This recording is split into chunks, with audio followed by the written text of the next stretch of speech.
প্রিয় দেশবাসী এবং বিপ্লবী ছাত্র জনতা, আপনারা জানেন যে ছাত্র জনতার ঐতিহাসিক গণ অভ্যুত্থানের মাধ্যমে 2024 সালের 5ই আগস্ট বাংলাদেশের মাটি থেকে মুজিববাদ নামক ফ্যাসিবাদী মতাদর্শের যে রাজনৈতিক দল আওয়ামী লীগকে বাংলাদেশের ছাত্র জনতা উৎখাত করেছিল।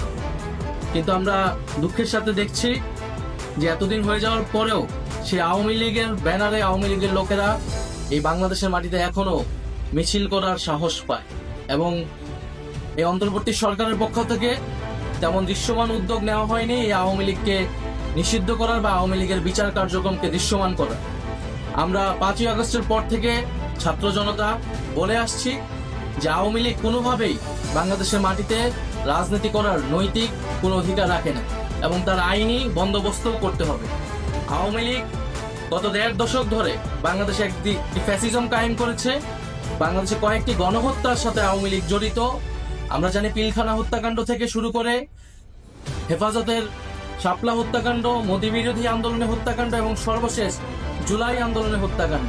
এছাড়া বিরোধী রাজনৈতিক লোকেরা গুম খুনের ক্রসফায়ারের শিকার হয়েছে। এই সব কিছুর বিচারের জন্যই কিন্তু এই গণ অভ্যুত্থান হয়েছিল এবং আওয়ামী লীগকে আমরা দলগতভাবে বিচারের দাবি জানিয়েছিলাম, সেটিও আমাদের সামনে দৃশ্যমান হয়নি।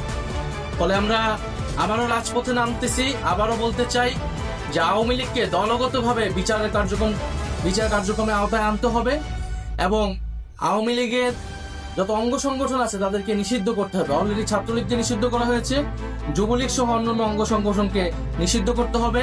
বিচার চলাকালীন তার নিবন্ধন বাতিল করতে হবে এবং রাজনৈতিক সাংগঠনিক কার্যক্রম নিষিদ্ধ করে আইন বাস্তবায়ন করতে হবে। সেই উদ্দেশ্যে আগামীকাল 2রা মে বাদ জুমা জাতীয় নাগরিক পার্টি ঢাকা মহানগরীর উদ্যোগে বায়তুল মোকাররমের দক্ষিণ গেটে একটি বিক্ষোভ সমাবেশের আয়োজন করা হচ্ছে।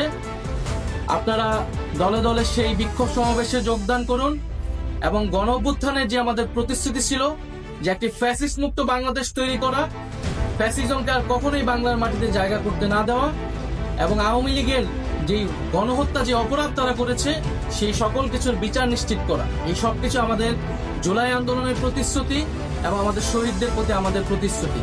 সেই প্রতিশ্রুতি রক্ষার্থে আগামীকাল দেখা হবে বিক্ষোভ সমাবেশে। ইনকিলাব জিন্দাবাদ।